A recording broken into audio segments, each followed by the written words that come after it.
Welcome to the garden. Today I'm going to be planting out a whole bunch of wildflower seeds. A lot of these need to be stratified, which is the process of overwintering them so that they can germinate next season. This can often just be done outside, especially with native plants. I've collected these from around roadsides and even in the backyard. You don't want to just take these from anywhere, because a lot of public parks and things are actually protected.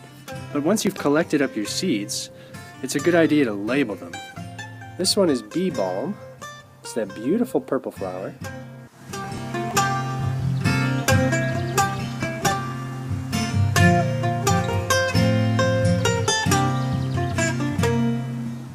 I'm not sure the name of this one, but it has lovely little cream-colored flowers.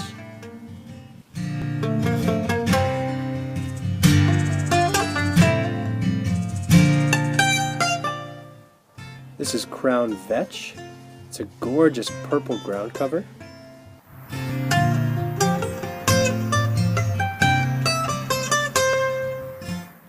This is a type of aster that happens to be a beautiful purple.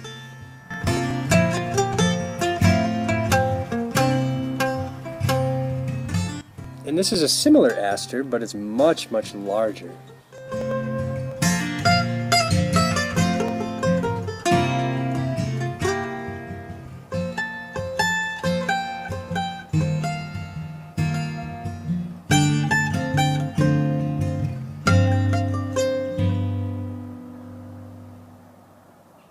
I've also grabbed some black-eyed Susan, a few wild sunflowers, and 3 different types of milkweed.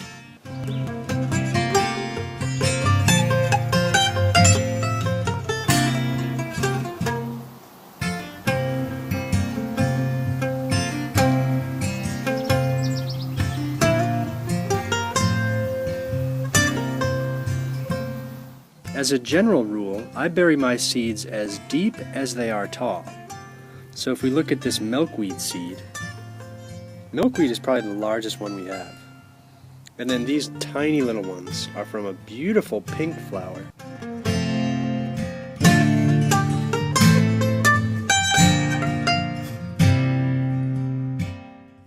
So let's go out in the garden and plant some of these so that they pop up right away next spring.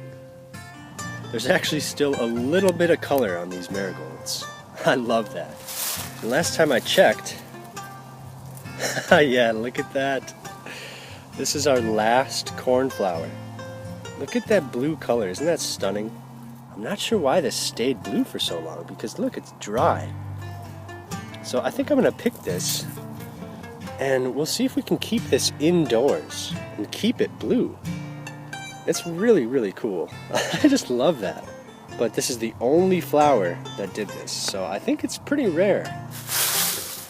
All we need to do is expose that soil. So here's our milkweed seeds. We'll start by just scattering some of those, and we can dig them in a little bit too. These ones will probably need to be wet stratified, and that'll happen naturally out here. The first few snowfalls just melt anyways when they hit the ground. So that'll provide a little moisture. I'm kind of excited for this mix, actually. I really have no idea what's in here. It's probably things like knapweed.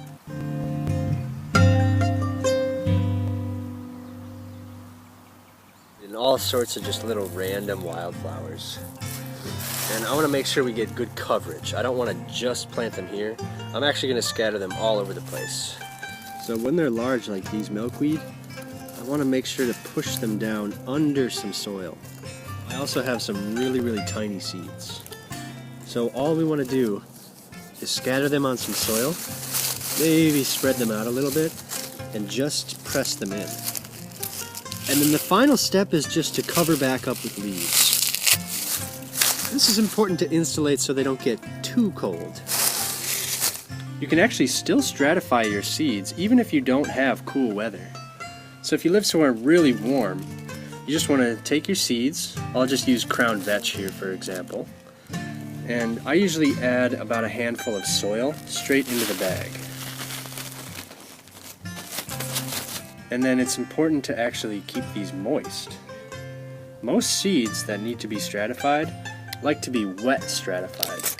So I'm going to add just a few sprays of water just to kind of saturate that soil a little bit, and then I'll just seal up the bag, and this will remain in the fridge for a couple of months, probably 3 months. That'll just mimic that natural winter cycle.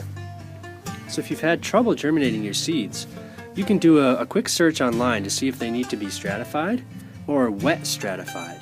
It's not too late to go out and collect some seed pods around your area, sow them out in the garden, and have them naturally stratify over winter.